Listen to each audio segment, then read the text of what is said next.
კარგი იყო ასე ცხოვრება, ამიტომაც დათმეს ის თავისი სარწმუნოების სიწმინდე. ფილადელფიის ეკლესია. წავიკითხოთ ფილადელფიის წერილი. ხოლო ფილადელფიის ანგელოს მისწერე ამას ამბობს წმინდა და ჭეშმარიტი, ვისაც აქვს დავითის კლიტე, რომელიც აღებს და ვერავინ დახშავს, გახშავს და ვერავინ აღებს. ვიცი შენი საქმენი, აჰა მოგეცი შენ წინაშე გახსნილი კარი და ვერავინ შეძლებს მის დახშვას. მცირე გაქვს ძალა, მაგრამ დაიცავი ჩემი სიტყვა და არ უარყავი ჩემი სახელი. აჰა, სატანის საკრებულოდან გადმოგცემ იმათ, რომელიც ამბობენ იუდეველნი ვართო და არ კი არიან, არამედ ცრუობენ. აჰა, მე ვაიძულებ მათ, მოვიდნენ, ფეხქვეშ ჩაგივარდნენ, თაყვანისგზენ, რათა აღიარონ, რომ მე შეგიყვარე. რადგან დაიცავი სიტყვა და ჩემი მოთმინებისა, მეც დაგიცავ განსასწრელი ჟამს, რომელიც მოიწევა მთელს ქვეყანაზე მიწის მკვიდრთა გამოსასწრებლად. აჰა, მოვალ მალე, ტკიცად გეპყრას, რაც გაგაჩნია, რათა არავინ წარგდაცოს შენი გვირგვინი. ძლეველს სვეტად აღმართავ ჩემი ღვთის ტაძარში და აღარ გავა გარეთ და დავაწეს მის სახელს ჩემის ღვთისას, სახელს ჩემი ღვთის ქალაქისა იერუსალიმისას, ზეცით რომ ჩამოდის ჩემი ღვთისაგან და ჩემს ახალ სახელს, ვისაც ყური აქვს ისმინოს, რას ეუბნება სული ეკლესიებს. ფილადელფიის ეკლესია. ფილადელფიის წერილი, მე-6 წერილი არის ერთადერთი წერილი ამ 7-დან, რომელსაც ბრალდება არ გააჩნია. ყველაზე სასურველი, ყველაზე კარგი წერილია, ყველაზე ძვირფასი წერილია, იმიტომ რომ ამას რომ გეუბნება ღმერთი, ესე იგი ძალიან ბედნიერად ვზნობ ნეტარი ხარ ადამიანი. ნახეთ და მე ერთ-ერთი ჩვენი საქართველოს ეკლესიის ერთ-ერთი მიტროპოლიტი მეუბნებოდა ერთხელ რომ ჩვენ გვწამსო ქართველებსო, რომ ფილადელფიის ეკლესია ჩვენ ვართო. რომ ჩვენო ვიცავთო ჭეშმარიტ სარწმუნოებასო, განუხრელად და არ დაგვითმია არც მარჯვნივ გადავხილვარ და არც მარცხნივ გადავხილვარ. ეს კარგია რომ ეს გწამდეს, მაგრამ საქმითაც ასე უნდა ცხოვრობ. საქმითაც ასეთი უნდა. თან ფილადელფიას ეუბნება რომ პატარა ხარო შენო, დიდი ძალა არ გაგაჩნიაო, მაგრამო არ უარყავი ჩემი სახელი გაჭირვების დროსაც-io და რადგან საქართველო პატარა ქვეყანაა და მაინც არასდროს არ დაუთმია სარწმუნოება, ასე გვჯერა და წამსო რომ ფილადელფია ჩვენ ვართო და ბოლო ჟამსო, ბოლოს ქრისტეს მოსვლამდე დაგვიცავს ჩვენ ქრისტეო. ეს წმენა შეიძლება სუბიექტურია, ეს წმენა სახარებაში არსებობს რა ნათქვამი რომ ფილადელფია საქართველოა, სხვა პატარა ქვეყნებიც არსებობენ და შეიძლება იქაც იყვნენ მცირედი მორწმუნეები, მაგრამ ყველა ფილადელფია ვინც მცირეა, ძალა მცირე აქვს, მაგრამ იცავს სარწმუნოებას. რა შეგვიძლია ვთქვათ ფილადელფიაზე? ისევ უნდა გავითვალისწინოთ ის, რომ ფილადელფიას ქრისტე იმ სიტყვებით ელაპარაკება, რაც მათთვის აწმყოში ან მათი წარსულიდან ნაცნობია, გესმით? აი როგორც ისე ვიმეორებ, როგორც ჩვენთვის 100,000 მოწამეა ნაცნობი, ხომ? აბოთფილელია ნაცნობი. და ვიღაცა აბოთფილელს რო გვიხსენებს, ჩვენ უკვე ვიცით ჩვენი ქვეყანა როგორი ქვეყანაა, ხომ? რომელიც იფარებდა უცხოს, არაბი იყო აბო, მაგრამ მანაც მიიღო ჩვენი რჯული. 100,000 მოწამეს რო გვიხსენებენ, ვიცით რომ ესე იგი ეს ხო განსაზღვრავს ჩვენ ცნობიერებას, ხო? ანუ ქრისტეც ფილადელფიელებს როცა წერს, ისეთ სიტყვებს ეუბნება, რომ აი ნერვს მოარტყას, რაც მათთვის ძალიან ნაცნობი და მნიშვნელოვანია. ნახეთ ასე უნება, ამას მისწერა, რომ ამას ამბობსო წმინდა და ჭეშმარიტიო. წმინდა და ჭეშმარიტიო. რატო ამბობს ამას? ნახეთ, ფილადელფიაში იყო დიდი ვენახები. ძალიან ნაყოფიერი ადგილი იყო ეს ფილადელფიის ადგილი და დიდი ვენახები იყო და აქ იწარმოებოდა ღვინო. ამით იცგავს საქართველოს ალბათ, ხო? და იწარმოებოდა ღვინო ისეთი რომ თელ რომის იმპერიაში რომამდე დედაქალაქამდე ჩადიოდა ხოლმე ამათი ღვინო. და რა მოხდა, ნახეთ? 17 წელს ქრისტემდე მოხდა ბურსა ქრისტეს შობიდან 17 წელს მოხდა დიდი მიწისძვრა, რომელმაც დაანგრია ფილადელფია. ისე დაანგრია ქალაქი, რომ რომმა, დედაქალაქმა 5 წელიწადი გაანთავისუფლა ფილადელფია გადასახადებისგან. იმიტომ რომ უნდა აღედგინათ ქალაქი ძალიან დაქცეულები იყვნენ. და გარდა ამისა ფილადელფია ელოდებოდა რომ რომი დაეხმარებოდა თანხით, ფულით, თქვათ, მატერიალური სახსრებით, რომ ქალაქი აღედგინათ, იმიტომ რომ ძალიან დაქცეულები იყვნენ. მაგრამ რომმა ბევრი არაფერი არ გააკეთა. ცნობილია ეს, რომ რომმა ასე თქვათ უგულებას ხო ფილადელფიის გაჭირვება. გარდა მაგისა, ნახეთ, მოხდა ესეთი რამე. როდესაც პომპეი, რომის იმპერიის ქალაქი, ზღვისპირა ქალაქი, ვულკანის ვეზუვის ამოფრქვევის შედეგად განადგურდა, იქ იყო მთავარი ვენახები, მათი, რომელიც რომს უზრუნველყოფდა ღვინით. გესმით? და ეს ღვინის წარმოება იქ მოიცπო იმ მხარეში.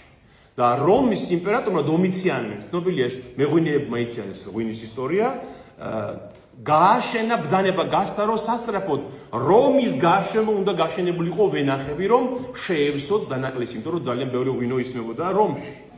და გამოსცა დომიციანემ ბრძანება, ყველგან სხვაგან აიგრძალოს ვენახების გაშენება. გაიჩეხოს ვენახები სხვა იმპერიის სხვა მხარეებში, რომ კონკურენცია არ ქონოდათ რომის ვენახებთან და ესეც ავნეს ფილადელფიას, რომ გაანადგურეს მათი ვენახები და ფაქტურად ფილადელფია ძალიან შეურაცხყოფილად, ასე ვთქვათ, დავიწყებულად და მოტყუებულად გრძნობდა თავს რომისაგან. და ქრისტეს წერს, მე ვიცი ეს თქვენი გაჭირვება და მე გწერთ წმინდა და მართალი, ვისი იმედით შეიძლება გქონდეთ. შეიძლება დომიციანემ აი ესეთ გაჭირვებაში ჩაგაგდოთ, მაგრამ მე ვარ თქვენი მფარველი და მე ვიცი, რასაც გეუბნებით და გქონდეთ ჩემი იმედი. წმინდა და ჭეშმარიტი, ვისაც აქვს დავითის კლიტე, რომელიც აღებს და ვერავინ დაკეტავს, დახშავს და ვერავინ გააღებს. მე მაქვს დავითის კლიტე ნიშნავს მეფობას, მეფობის ძალაუფლებას. და ხედავთ, დომიციანე იყო მათი ამ ქვეყნიური მეფე, მიწიერი მეფე, რომის იმპერატორი. მე მაქვს ნამდვილი მეფობის გასაღები, ამბობს ქრისტე. მე თუ დავკეტავ, ვერავინ გააღებს და მე თუ გავაღებ, ვერავინ დაგიკეტავ კარებს. ამიტომ ქრისტე მათ პირდება, რომ მე გავაღებ კარებს იმას, რომელიც თავარი კარებია თქვენთვის, იმას უყურეთ მე რომელ კარსაც გაგიღებთ თქვენ. ფილადელფია, რას ნიშნავს სიტყვა თვითონ ფილადელფია? ნახეთ, ძმათ მოყვარეობა. ფილადელფია ამას ნიშნავს ბერძნულად და ამან პერგამონის მეფე იყო ასეთი ატილუსი, რომელმაც დააარსა ეს ქალაქი თავისი ძმის სიყვარულის გამო. ევმენიოსი ყავდა ასეთი ძმა და იმ ძმის ძმას მიუძღვნა ქალაქი.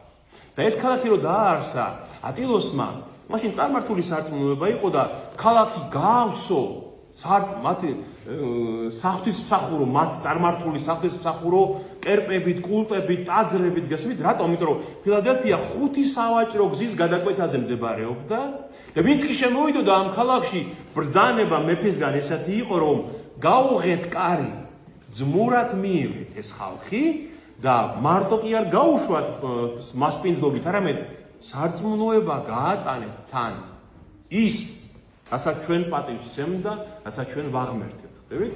და ქრისტე ეუბნება მათ ფილადელფიელებს, რომ მე გავაღე კარი თქვენთვის სახარების ქადაგებისა. ფილადელფიაში ვინც კი შემოვა, გაატანეთ ძმური სიყვარული და სარწმუნოება თქვენი, ამბობს. მათ კიდევ ქონდათ ერთ-ერთი მთავარი პრობლემა, რა იყო მათი? ნახეთ, ფილადელფიაში ისევე როგორც სხვა ქალაქებში იყო იუდეველთა სინაგოგა. მათთან იქაც ცხოვრობდნენ იუდეველები. ნახეთ, და დასაწყის წლებში, როცა ქრისტე ამაღლდა ზეცად, ქრისტიანები სად იკრიბებოდნენ? სოლომონის ტაძარში, იუდეველთა ტაძარში და ასევე სინაგოგებში. აი პავლეს ცხოვრებიდან ცნობილია მოციქულთა საქმიდან, რომ სადაც კი ჩავიდოდა ხოლმე წარმართულ რომის იმპერიაში ქალაქში, პირველი სად მიდიოდა? სინაგოგაში.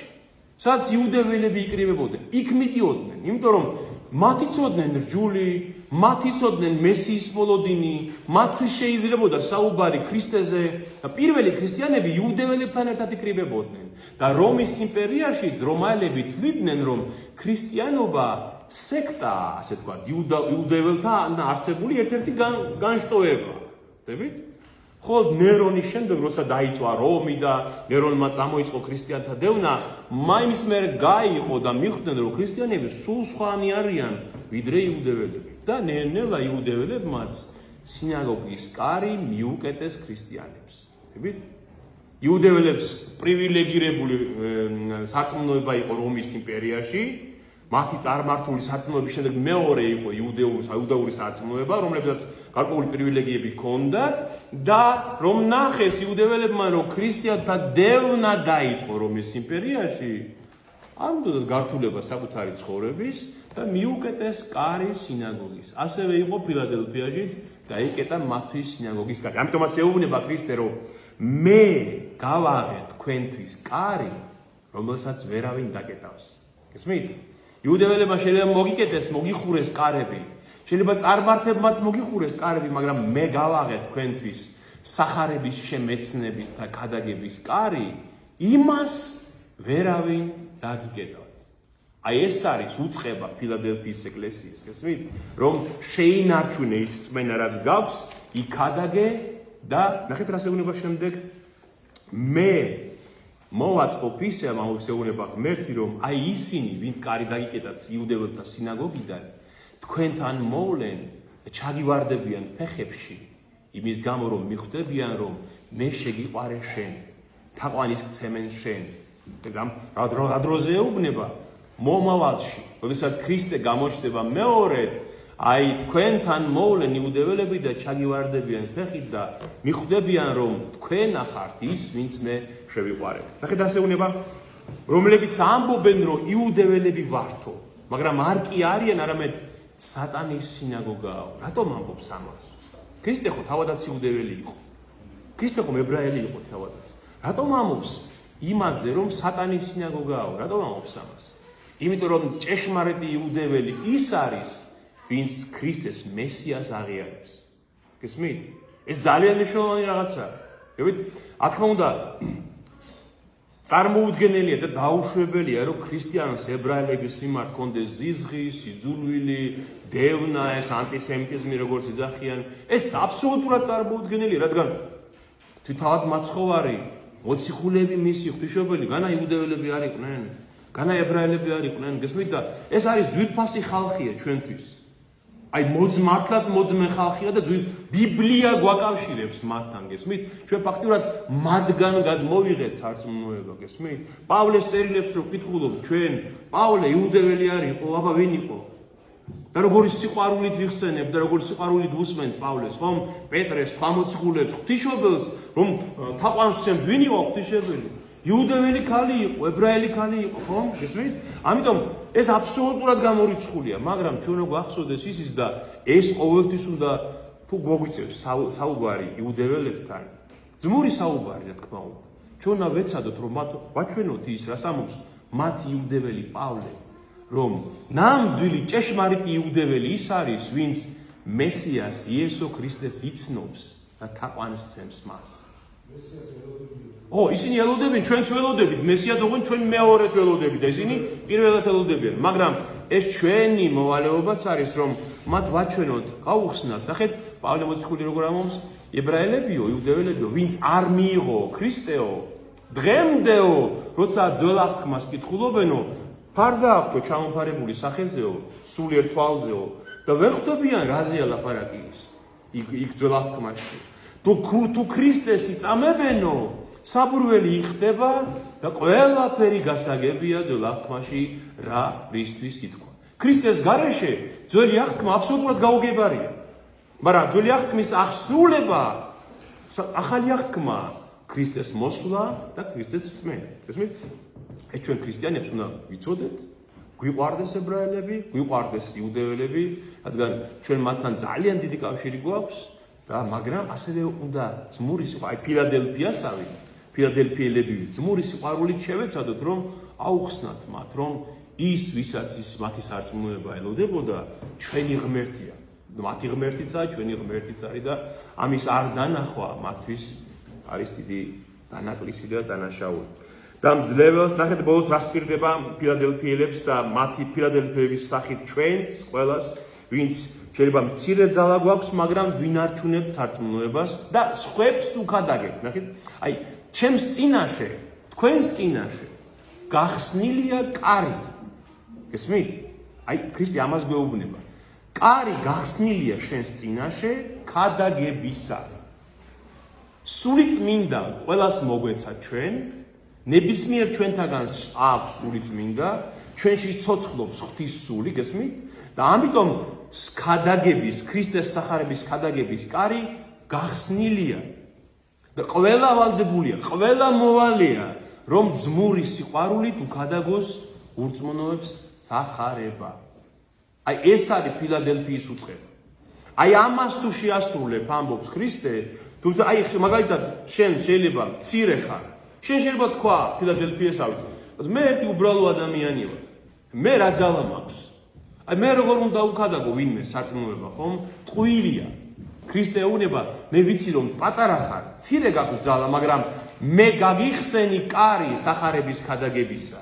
ამიტომ მიდი, სადაც შეგიძლია, შენი ცხოვრებით, შენი საქმით, შენი სიტყვით იქადაგე სახარება და ძმური სიყვარულით გაატანე მაცხონებელი რწმენა ყველა ადამიანს, სადაც მოხდება. აი ეს არის ფილადელფიის უწყება. აი მიტროპოლიტის არ იყოს, რომელსაც მე მითხარ, რომ ჩვენა ვართო ქართველებიო, ფილადელფიაო, თუ ასე ვიცხოვრებთ, მართლაც ფილადელფია შეიძლება ვიყოთ. თუ ასე ვიცხოვრებთ, ყველგან ვიქადაგებთ, ყველას ყურამდე მივიტანთ ქრისტეს მოგზაურობას. ნახეთ, ამბობს, ვინც ძლევსო, ვინც ამას შეასრულებსო, მასო ჩემი ღმერთის ტაძარშიო სვეტად აღმართაო და იმ სვეტზე დავაწერს სახელს ჩემი ღმერთისასო და სახელსო ახალი ქალაქის იერუსალიმისასო და რომელიც ჩამოდის ზეციდან და ჩემს ახალ სახელს. რატომ ამბობს ამას? ნახეთ, თვითონ ამ ატილუსმა, როდესაც ეს ფილადელფია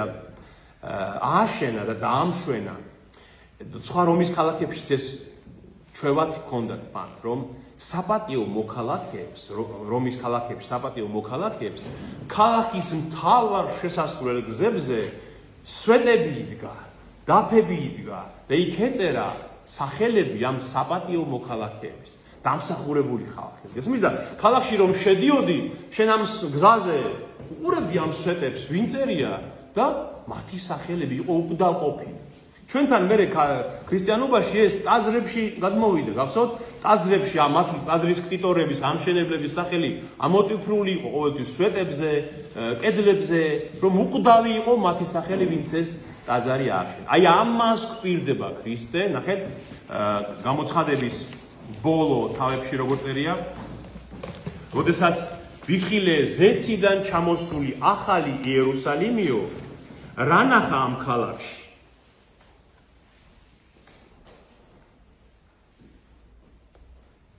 ქონდა ქალაქსო ზღუდე დიდი, ანუ დიდი გალავანი ქონდაო.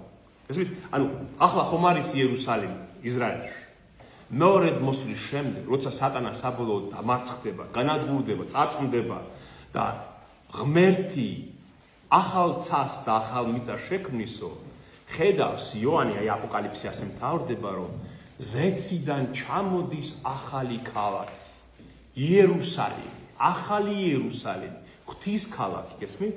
და ხედავ, ნახეო რომ დიდი გალავანი ჰქონდაო, 12 ბჭე ჰქონდაო და მათზე 12 ანგელოზი და ზედ დაწერილი სახელები ისრაელის ძეთა 12 ტომისა. 12 ჭიშკარს ისრაელის 12 შტოს სახელები აწერია. და ნახეო 12 საძირკველიო ამ ქალაქისო, რომელზეც 12 მოციქულის სახელები აწერია. ხებით? აი ამაზე ამბობს, რომ სვეტები იქნება იმ ქალაქში, სადაც მორწმუნეები იქნებიან ეს სვეტები იმ ქალაქის და ზედ ეწერება ახალი ღვთის სახელი ამ მორწმუნეებს. ეს სვეტი რას ნიშნავს ტაძრისთვის? შეურყეველი, საყრდენი, საიმედო, ხო? აი ღმერთი გვპირდება, რომ თუ ასე იცხოვრებთ, თქვენ იქნებით სვეტები ჩემს ტაძარში. შეგვიძლია სულიერი თვალით წარმოვიდგინოთ, როგორი იქნება, რომ ახალი ზეციდან ჩამოსული იერუსალიმში მე ვიყო ერთ-ერთი სვეტი და სახელი მეწეროს ის სადაც ღმერთი დამაწერს მე იმ ახალ ქალაქში, იმ სიწმინდეში და იმ ნათელში. აი ამას გვირდება, ვისაც ყური აქვს სმენად ისმინოს, რას ეუბნება სული ეკლესიებს. ფილადელფიის ეკლესია მიიღო ასეთი უწყება, რომელიც ჩვენთვის არის დღეს. ნახეთ, რა არის საინტერესო კიდევ ფილადელფიის ეკლესიამ ხო ამბობს, რომ მე შენო გადაგარჩენო იმ ბოლო განსასწრების ჟამს. ანუ მორწმუნეებს გულისხმობს, ხო? რომ გადაგარჩენთ, ვინც ასე იცხოვრთ ფილადელფიის სახით. ფილადელფია მართლაც ყველაზე დიდხანს გადარჩა როგორც ქრისტიანული ქალაქი რომის, ასე ვთქვათ, მომაკვდავ იმპერიაში. უკვე გახსოვთ, უკვე თურქ-სელჯუკები წამოვიდნენ შუა აზიიდან, თემურლენგმა გადაუარა რომის იმპერიას, აი ამ ადგილებს დღევანდელი თურქეთის ტერიტორიას და 1390 წლამდე კონსტანტინოპოლი როდის დაეცა? 1453 წელს, მე-15 საუკუნის შუაში, ხო? აი დაახლოებით 60 წლით ადრე უკვე მანამდე იდგა ფილადელფია. დედაქალაქი ხო ბოლოს ეცემა ხოლმე საერთოდ, ხო? იმპერიის დედაქალაქი. კონსტანტინოპოლი 1453 წელს დაეცა და ფილადელფია იდგა 1390 წლამდე. ამდენ ხანს გაძლო ფილადელფიამ და მე-20 საუკუნის დასაწყისამდე ცნობილია, რომ იქ არსებობდა ქრისტიანული ეკლესია. უკვე თუ ოსმალეთის იმპერიაში კიდევ მე-20 საუკუნის დასაწყისამდე იყო აი ეს ძვირფასი ფილადელფიის ეკლესია, თითქოს ყველაზე დიდხანს შეინახა მაინც ღვთისმადლმა ეს ეკლესია და ამბობენ ზოგიერთი, მე ხა ეს ვერ გადავამოწო ვერანაირად, რომ დღესაც ცხოვრობენ ფილადელფიაში, ალაშეჰირი ქვია ამ ქალაქს დღეს თურქეთში, შეგიძლიათ ჩახვიდეთ ნახოთ, მოახერხეთ. დღესაც ცხოვრობენ იქ ქრისტიანები და თუ 3-4 კაცი მაინც ცხოვრობს ქრისტიანი, ესე იგი ისევ არსებობს ფილადელფიის ეკლესია დღესაც თურქეთის ტერიტორიაზე. და ბოლო ეკლესია, ლაოდიკიის ეკლესია, ეს არის მე მგონი ერთ-ერთი ყველაზე მძიმე და თან ასევე ერთ-ერთი ყველაზე ნაცნობი ჩვენთვის. ნაცნობი ეკლესია ჩვენთვის. გაგებით რომ ჩვენ ფაქტიურად მთელი მსოფლიოს ქრისტიანული სამყარო, ხო? ქრისტიანები მხოლოდ ჩვენ ხო არა ვართ მსოფლიოში. ბევრია ქრისტიანული წმენით ვინც ცხოვრობს მსოფლიოში და ფაქტიურად ლაოდიკიის პრობლემა გვაქვს ჩვენ ყველას ერთად. ლაოდიკიის პრობლემა. ნახეთ